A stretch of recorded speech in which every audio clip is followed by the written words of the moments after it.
get ready because, yeah, we're talking Book of Nephi. Oh, things are about to get interesting. You know it.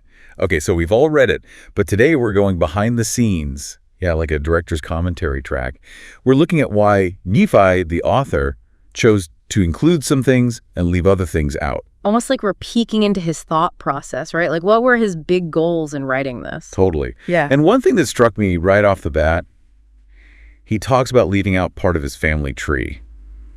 Like, isn't that kind of important in this kind of historical record? Huge deal back then. Genealogies, they were a big deal, like a birth certificate, a resume, and a VIP pass all in one. Super important for, proving who you were, where you came from. Oh, for sure. Yeah. So for Nephi to say, nah, I'm good on that, means something else was more important. Right. He wanted to use that space for the things of God, as he called it. Things of God, what does that even mean, like practically? Well, he gets into it. He says his whole point is to get people, to convince them, basically, to come into the God of Abraham and be saved. It's almost like... Whoa, a mission statement? Yeah, like a mission statement for the whole book. Right. So it's not just history, it's way deeper than that, way more personal. And he's not afraid to say it either. He's like, I'm not writing this to please everybody.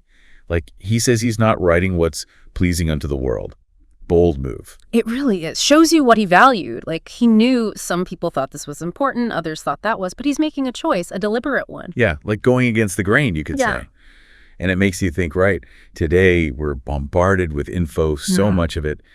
What do we choose to pay attention to, share? What do we just tune out? It's true. Nephi basically invented information literacy centuries early. And he even gives, well, it's almost like a command to his descendants about these plates. Oh, you mean where he's like, don't fill these up with junk? Exactly. Things of no worth, he says. Strong words. He wanted that message clear, undiluted. So every word in this book, intentional.